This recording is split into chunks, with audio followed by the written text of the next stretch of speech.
further ado, I'm going to pass on a microphone to Wilson. Thanks, Joe. All right, hello everyone. Thank you so much for being here. My name is Wilson Wong, and truly I get to be myself for a living. My expertise, an area of expertise, is direct sales. For the last 16 years, I help realtors, mortgage brokers, and businesses build up their relationships with their closing gifts or client appreciation gifts.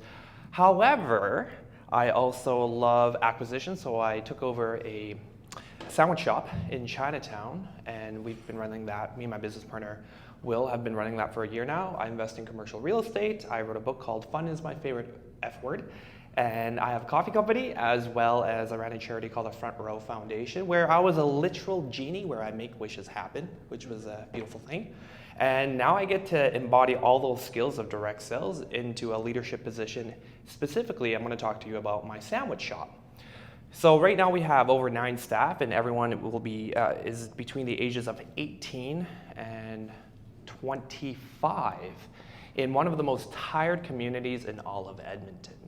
And the reason why I want to share with you about Chinatown is it is, in my personal opinion, one of the best locations to invest right now. There's so much opportunity, but when people speak ill about a certain area of a community, it's very interesting because you have to flip it on its head. When you have a unique demographic in a very unique community, you have to have a unique solution for that area of community. So what I've done is, there's this beautiful book called The Dream Manager by Matthew Kelly. Who here has read it before? Perfect. Long story short is this.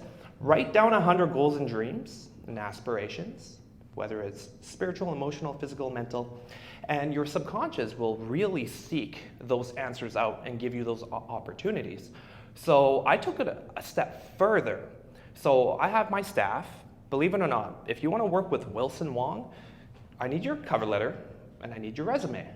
That's pretty straightforward to get a job, right?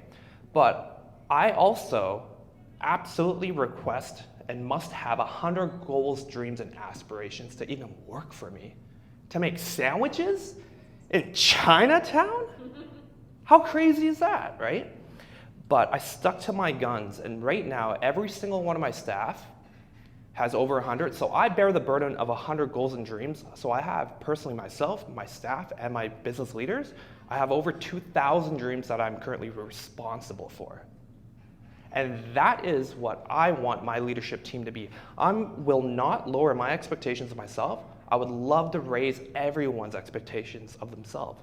My ultimate goal, how do we fracture limiting beliefs? Because all these limiting beliefs are actually learned over a long period of time, from whether it's intergenerational trauma to your family and through your friends and through people that you don't even know that judge you all the day constantly. And since we're all business owners, we must be inspired, we must be self-generators, and sometimes we need to pull from other people's inspiration and enthusiasm. So, how does this all come in together?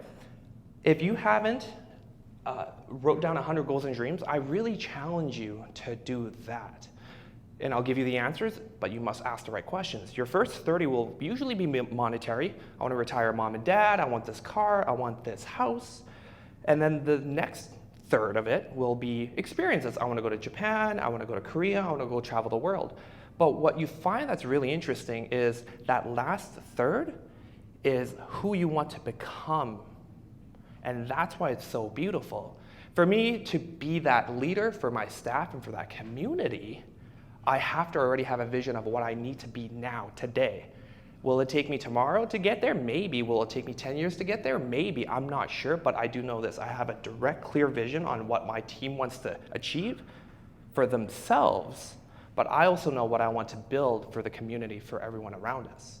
And that's why it's such a beautiful thing. So what's great about this type of leadership in my business is this. I have one-on-ones with my staff once a month or once a quarter, depending on where they're at. And I say, hey, out of your 100, how many did you knock off this month, this year? And they're like, okay, I did this, this, and this. One of my girls went to Iceland, and that's been a big goal of hers. So what I've done was I've been able to reverse engineer what money means to them. Cool, do you want to go party on the weekend, or do you actually want to save a trip to go to Iceland? And it's like, no, I want to go to Iceland. So now they are choosing to sacrifice that weekend so they can achieve something bigger and bigger and bigger. So in this role, my goal is, cool, let's knock off a couple of these so you have a proven track record of micro successes so you say who you say you are. Because remember, I didn't write your goals down for you, but you gave me a cheat sheet on how to inspire and lead you to what you want, not to what I want. So that way, you really vet out your staff based off their integrity, their accountability, and how they honor themselves. Not to me. Anyone can make a sandwich, but they are the ones actually planning that trip for themselves. And I'm there to guide and help them and support them in any way, shape, and form. If they want more hours, well, what would you like to do? How many weekends are you gonna sacrifice so you can get to exactly what you want? So that's the business philosophy on the servant leadership aspect of it, and I love that. It's my bread and butter. And why Chinatown right now is this community needs to be inspired. And what better way than to get youth leaders coming back into an area that is very challenging, that is very tired, that is very uninspired. You see it on the news, you see it on the sentiment of whether it's the radio, whether it's on TV. However, this is where, okay, I'll put on my logic hat now and my opportunistic hat. This is where you can actually buy real estate for pennies on the dollar.